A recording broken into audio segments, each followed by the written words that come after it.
Hello, and thanks for watching another episode of ARFCOM News, your twice-weekly dose of the finest 2A propaganda. First up today is the Florida House repealed a knee-jerk reactionary bill back from 2018, which raised the minimum age to buy a long gun from 18 to 21. The repeal passed the House 69, nice, to 36, but it still needs to pass the Senate and get signed, and that's where you come in. This woman isn't just a Little House on the Prairie school marm cosplay aficionado. She's also the president of the Florida Senate, and all the papers are reporting she opposes the bill. Of course, like a typical politician, she didn't actually go on record and say that out loud. She just did this passive-aggressive thing where she said they didn't have a sister bill in the Senate. I don't know, what do you want for dinner? Well, now, HB 1543 has passed the House, and she does have a version in the Senate, so I want all of you to call her at 239-417-6205 and remind her that her term ends next year and anti-gun red team politicians get annihilated in the primaries. Senate president or not, if she can't get this passed, she's not likely to keep her job. It could be inevitable even without her support, though, because just a month ago, a federal judge ruled Minnesota is violating the rights of 18 to 20-year-olds by refusing to issue carry permits to them, and the Tennessee Attorney General just settled a lawsuit challenging his state's law, which allows only those adults who are over 21 to carry without a permit. We reported on that recently.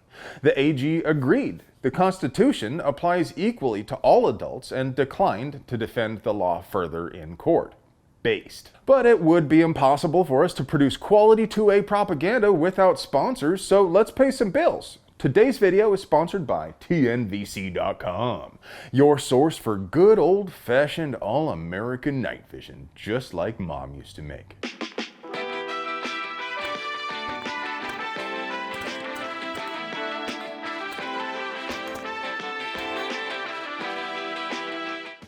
Last week, I used my amazing powers of observation to predict the Dettelbach hearing would be a comedic goldmine, and the career bureaucrat delivered. He attempted to deflect and redefine at practically every turn, of course, and he stammered his way through the questioning like a buffoon. But several of the Congress critters continued to press him with those questions we have all been asking for months. Jim Jordan, the chairman of the House Judiciary Committee, asked whether it bothered him that his agency's final rule on braces conflicted with earlier published opinions. Are you troubled by the rule? I mean, you told him one thing 10 years ago, and now you're directly contradicting that. The stabilizing brace short barrel rifle rule, I assume, is the rule you're referring to. I'm referring to the letter that was sent back on November 26, 2012 that Mr. Nell's referenced in his first line of questioning, where Sure. you told the FTB finds that the submitted brace, when attached to a firearm, does not convert the weapon and would not alter its classification. Now you're doing just the opposite.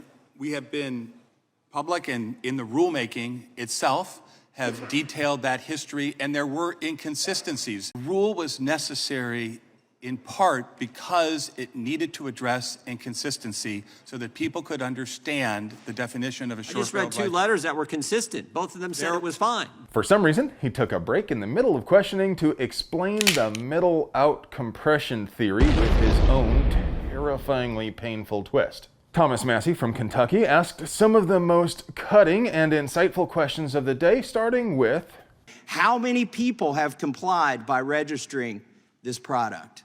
I am not sure of the exact number. I can check, though, and get back to you. Several months later. And 87 FOIA requests later also, am I right? But then, something really fun happened. Dettelbach testified in a public congressional hearing that the ATF had no intention to prosecute anyone who possesses both a brace and a firearm to which they could attach the brace under the constructive possession theory. That's not for us to regulate. If somebody we wrote the rule to make it easy to comply with. If somebody just at their home detaches the weapon from the brace and keeps them apart, they do not have to register anything. They can keep the brace, they can keep the business end of the gun. Okay, that's a great clarification. So you're not going to do some kind of constructive prosecution where you say, oh, well, you had this and you had that and you intended to connect They're keeping them? them, they can just keep them separately? Them as we as we Keep them approach separately. but Okay, because that's not clear in your rules. Folks, this is a pretty big deal. In the past, the ATF has issued opinions stating that mere possession of parts which could be assembled into an NFA item is the same as having an unregistered silencer or machine gun or DD or whatever as the case may be. Recently, they doubled down on the constructive possession concept with their frames and receivers rule. And their website remains rather ambivalent on the topic. Doesn't seem like they got the memo from the director. So it's good to hear it straight from the director's mouth, officially, on the public record, that they're cool with that. I mean, I hope they update their page soon to indicate that. So, let the record state that in Dettelbach's professional opinion, no matter what configuration your pistol is in, you can simply store the brace separately from it, and so long as you never offer anyone proof you have attached it after the deadline, he says you're solid. Now, I'm not a lawyer, but that dude is, and he says you're golden. There are so many more hilarious moments, and while hearings like this, technically, have no legislative consequence, it was extraordinarily cathartic to see Dettelbach hammered on the really hard questions.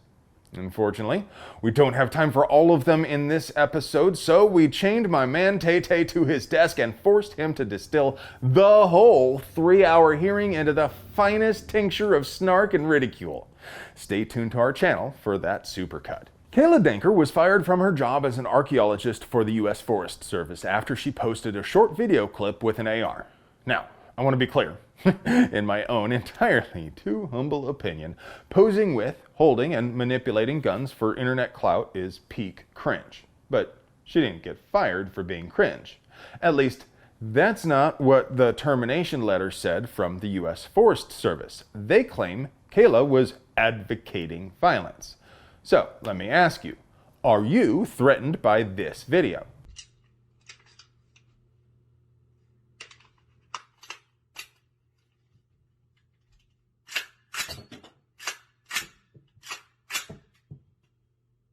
Now, the text is cut off there, so what Denker said was that if someone comes after her, she's taking a few of them with her.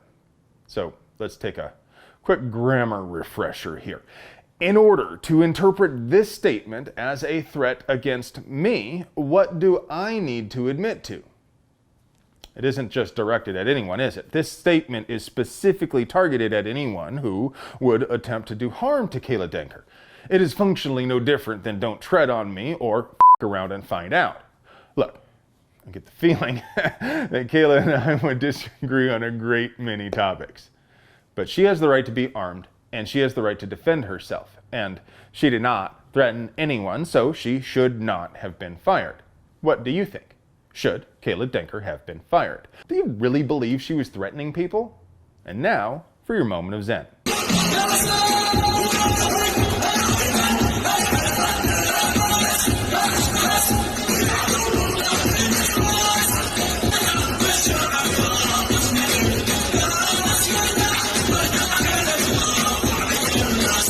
Hey friends, do you like pews and other pew-related things? Do you want to help us keep delivering you pure, uncut American pew propaganda at the low price and free Freddy? We literally couldn't pay the bills without our sponsors, so do us a solid and get yourself something nice from them. You deserve it. I love you. Forced service after she's Forest Service. Why is that so hard? U.S. Forest Service.